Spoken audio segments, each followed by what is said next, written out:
Domasi number 1 akom. Okay. Domasia domasi number 1 akom. And this domasi number 1. Uncle bo domasia manhene. Na me kira omra ne se domasi number 1 wotumi a obetima bo domasia manhene. Eti omoya mfa atabidie ne mame me so. Domasi number 1 obetima bo domasia obetima bo ayakoma so obetima bo ade obetima bo tanso edi binum ka ho omoya ora my bone. I am saying that is the law. Yakwa domasi number 2 domasi number 2 betima bo dantia domasi number 2 betima bo kwetiri domasi number 2 betima bo abronye miami krom abronye domasi number 2 betima bo bofo krom. Na so moya I am a problem. Eti say chira ye mo chira amanyene. The only person obetima bo chira amanyene ye doma amanyene who is the president of the regional association. The only person obetima bo abisim amanyene is the doma amanyene who is the president of the house of chiefs. Nana ehono yeto aba ana say automatically say bia years ne so ade ya 4 years ne bia ono ane be president no. President de wakwa mprim. What do you mean, isn't it? Anti-Sassanti. No, I'm talking about the regional house. Regional house of chiefs. I bet I'm saying, say, and yeah, Bono regional house of number watch now. Okay. Bono regional house to me watch now. Only 2 minutes. And Sana Chira Benya Manhan, there's only one person. That is the president of the okay, my mini president. That is the Doma Manhan or Sajifo Ajimambadu. Onope. And this how watch that. Oh, abisim. Oh, wemfie. Oh, wamanafo. Oh, domakwam. Oh, amansu. Na se ba ma wo manhene. Na ndem betere ha. Na me de mra na toto ho na me kire ade a. Me so ma na ade ma ya dem ko TikTok. Ma na ade na ma ya o de me ko TikTok. Ba me se no ma bio. Oh, problem na ewo bono ene Ghana elsewhere ni nyina no efa ahemfofo no nokre ka eniho ayera nokre ka ayera na nokre ka na ayera no ye bebre no one made a lot le na ka say the whole country Ghana obiribu ahe ona oka nokre e na no ye ni program no o sa na se man kan kire na da ka say me le fie man fa mu darim aja le wen aka aja ko dia to sui dia any asofo mpemfo dia to sui ma bibi you know about the sampa issue no me nka say me shada kum be me ma addition dia bi tama be che prempe in 1896 omodi porto no ko Elmina Sierra Leone Seychelles eti kwase broni no nim say asante fo ho odene no abafo eti Queen Victoria yese mukodi sikagwa kofi no monyimra na se monyia ma ne yametete no ngofo ba ho odene no hono amafom so Fred Hudson say woman for sikagwa kofi no mra and on 18th March 1900 18th March 1900 na ya santo asemu boa yamfa mamonne emfa mamochina na say ya da mo bisa kura say yamfa sikadwano mra no musuo ene no be ko o she asante sina aya na manfo kan ya santo awo no be kan kitra eso ya santo awo abrofo ni asante fokon 1824 1826 1842 1876 1896 but asante fo abrofo amaraisa ya santo awo no ya santo awo no banko no baby ba kopew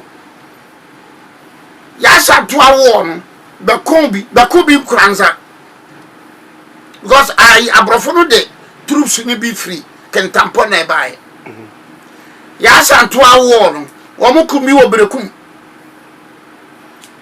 Frise na asante no abrofo be se bebu bu sabe na asante no ekwa kopem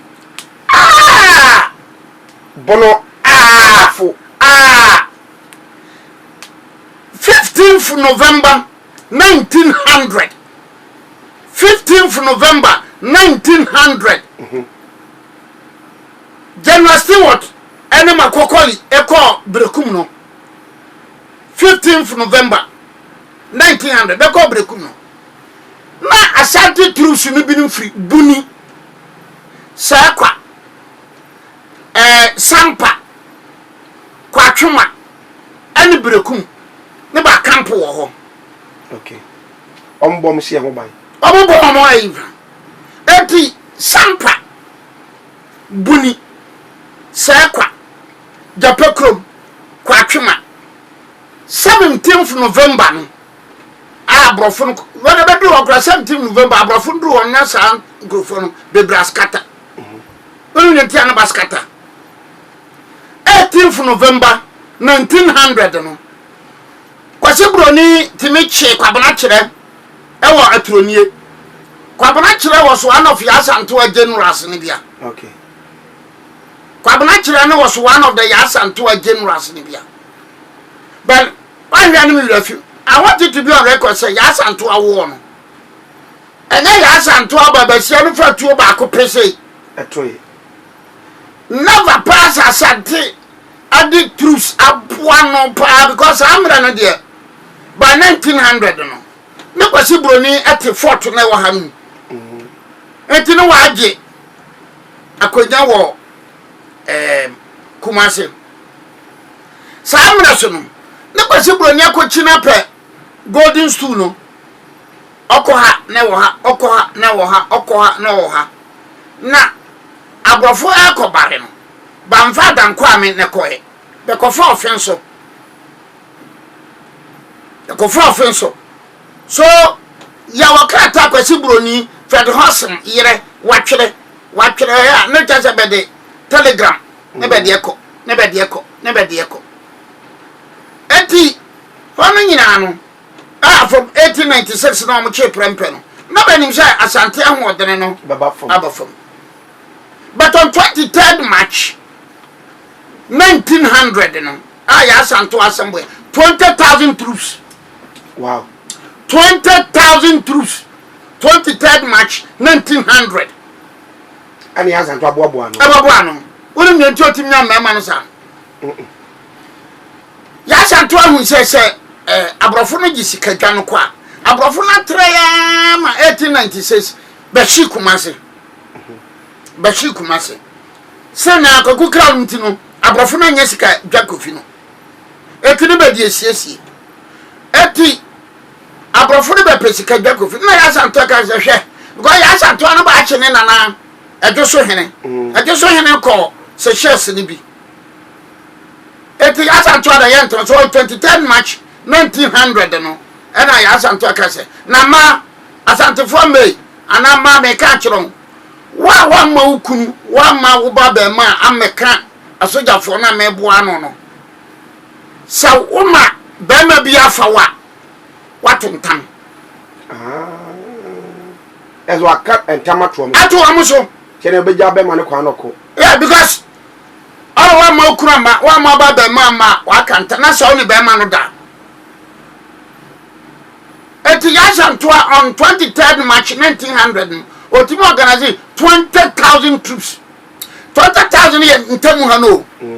Because ne sampa for no ne, brekum for no ne, domase for no ne.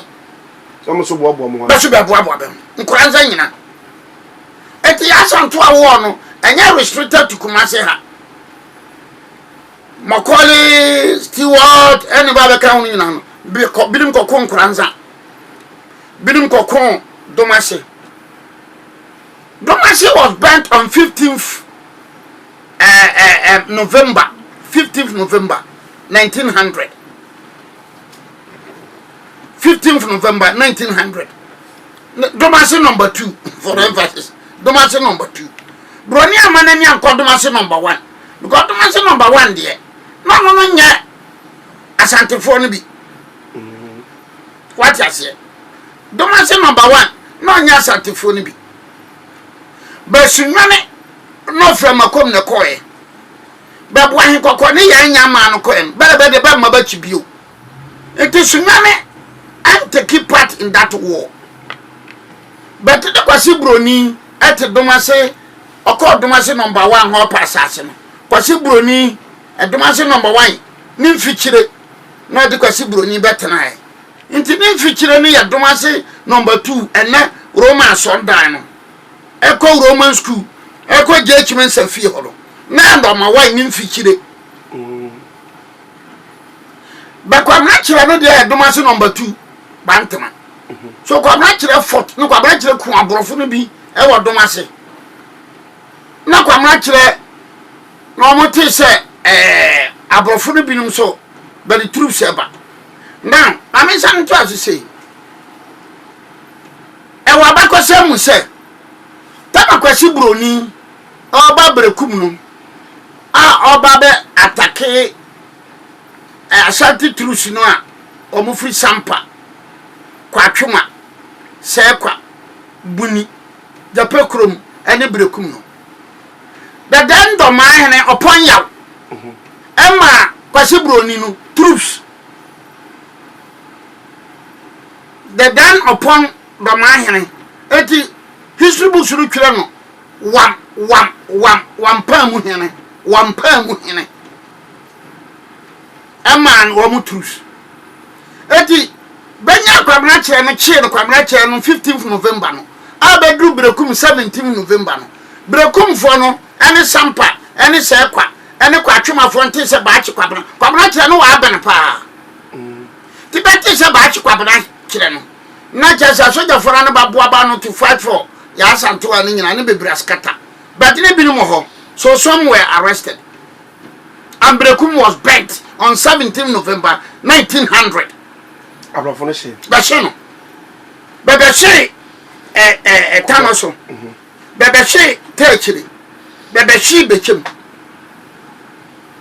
so by 21st November 1900 kwasi broni ni kodi kwa mnachira sem bebia kwa mnachira kumfo kwa ni kwa mnachira kum abrofo wodomase what you see so on 10 January 1902 timponum srasu timponum ha ya santo na doje what you see and history has it said ya santo na bosum bi ba fe na teko ya santo ma me ko je no free ateko so ya santo was very powerful 83rd January 3rd January 1901 be che ya santo abrofo no amafo no ma abrofo no information tip off because na abrochire him an Victoria or the 50 pounds to ya santo atiso wa benya na dia wa benya ni panzo ni briska akwaba akokora ka kwamtian ya santo aso de kwamtian ka ho bi o za kwamtian ka ho bi kwamtian ko ma tip off kwamtian no ko ma tip off sikadwa kofi e wo bare no kwamtian san ko ma tip off ye nche ya santo so ti kwamtian ani binu no ma ba che ya santo a eto sora no pa no 3 January 1901 o sora no pa no na nipa etwa ni fie na approach asoja from yenu no koe and the first one no obisa sa no ya santo ane not intaso gu no so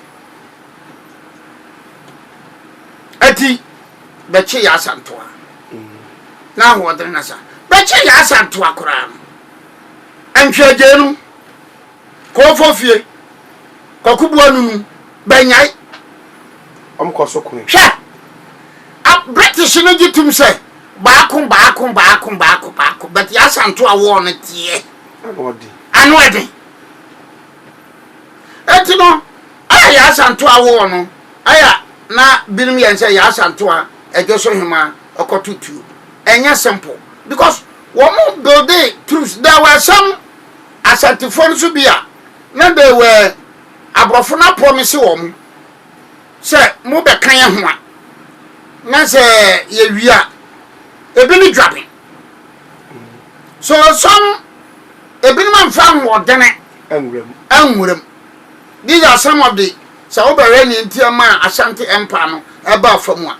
Then in 1888 Kokudi anatwebo ana ntokwa nso e ma Ashanti mu mutiye because ubenya mampong ubenya agona no ko support obabi na dwabenso no bi ko ntiama Ashanti ahodene no eba fam. So obezo consider say Berekum Japekrom Kwatwema Sekwa Sampa any domase number 2 any atronium Sebeya Santefua. Just go and look at what happened in 1900. Those who fought on the side of Yasantua, any Ashantis, and those who didn't join. It is a Sampa, say Kwatwema, say Sekwa, say Japekrum, say Berekum, say Belkazeo, any Asantifo or Shibumwa. Nasa Wunyakura picture dia. For share the history of the Yasantua war. Okay. What will you say? Lecturer. And to buy, I am a baby, my terminal. Beckham. Then, fast forward. 18th June 1935. Time about the Prempe buying. What was the by 1924? Beckham said, "Bon, yan ho hene." No, by yan ho hene. By 1926, 9 years of Ketua. So, after the death of Prempe in 1913, Abrafo san hu se na asante no omo wa hodene be ka se ni yam Abrafo no hu se sikadwa no omo san kan but let me put it on record ya asante wa de ni na konya no omo de koye only cause she omo de ko England. Okay.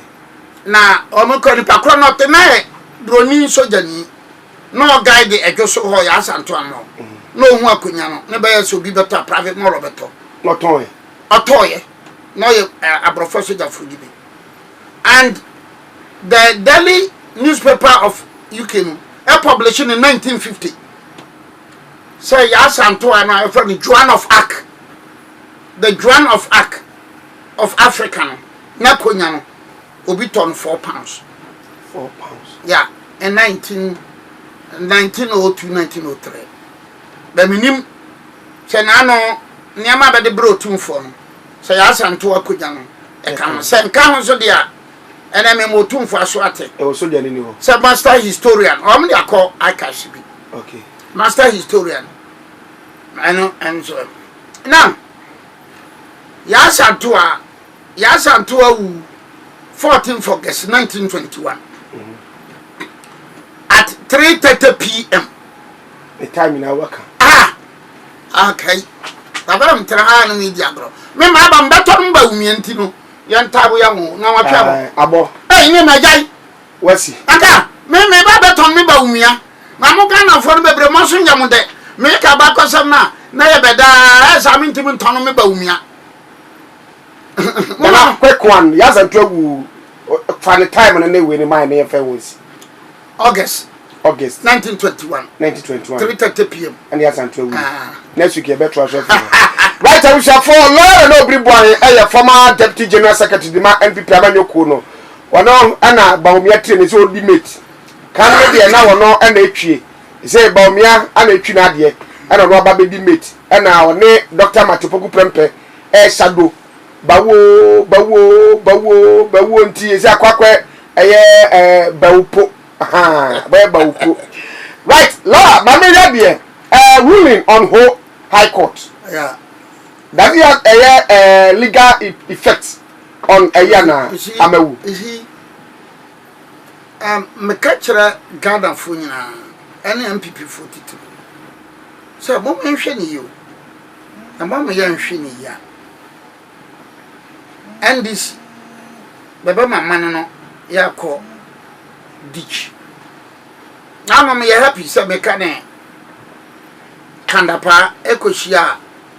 Asarfo no ka se bi pa o se security no ehia pa na se ye hwe security ni no ne ekoso wo NDC ne ekoso wo Ghana ya manya so much NDC for a do election year there was a subano na nyame ncha e no ya mo tricks ni bi anya tricks ka buka tricks and ya dene aza kana ya kwara no na mte se e bia zongo su ni ka bari na bari na kire sa brana se mabo na mte se zongo ni su ni ka bari na ide na mi suro se ya zongo su fo su nyane ya na ba bobo kura ba se kura ba samboye atase sani e den no ho so the IDC no was su bane no ya hwa amewudi omoto abawie ye omo de ko high court on ko high court justice body e grante ni ma bi ma ho ena honorable Godfrey Damade ko supreme court ni supreme court kwahye ye say samra no case ni ba justice Godfrey body on na oni to me jurisdiction okay oni to me oni jurisdiction and what you know justice body dia na etwatwitwi kata na ye na omo san ko ho high court bi this time the same etwatwitwi kata na say na wo hwe social media and the writers na amewu adwane amewu nya no krekan ye amewu sure professor kwa oba but it didn't lose like it wa filing a witness statement why bibia wie amewu dwane ye amewu market we amewu lawyer sure it was all over. Then Franklin Kujo was also all over. Oh, sir, Central Coffee, Apafu, Lipe, and Lulupi. The Benya justice, the Benya, all Franklin Kujo was all over. No, the whole of Fiana. I know, sir, Ofri, I was Ofri, on free or tea region, no for water region. I mean, but I know, sir, Ofri or tea, no for water. Not all your preacher. Electoral Commission, I'm filing with the statement. I may one file with the statement. Because better court need to me. If we say, Bibina, better call you a challenge. Never challenge Marabi. Electoral Commission, yeah. Better Samran. I'm Biriman to about. And the constitution a boy bra. And the constitution boy bra. But let me put it on record. Sabre na MPP for being so crampo ya kokko to hohoi. But nyame na American say ya. Go be ani. In fact MPP ni atemase. Ni ya ye ni ya file na wo hohoi. Now I'll get you the name of lawyer. Cases, you know, a chichem now winning corner. I'll get you the name of the lawyer and one lawyer. So, MPP for, in fact, Nyomkoyan DC okay, baby, no.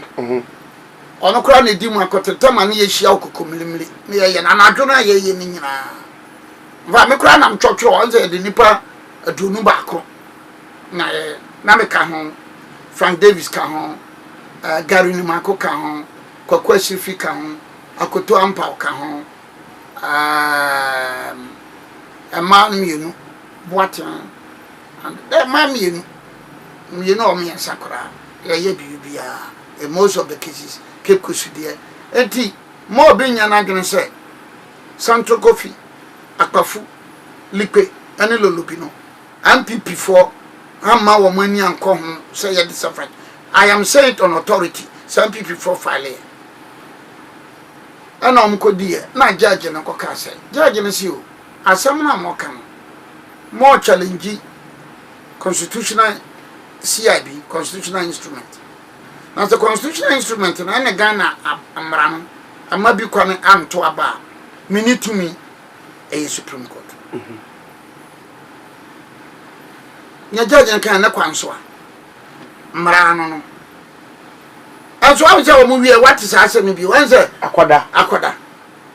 Obian to us. Our brothers and sisters, my judgment, 29th July 2024. Another year. our brothers and our sisters in NDC. Ben hwe hu se man no eye nyina ye de.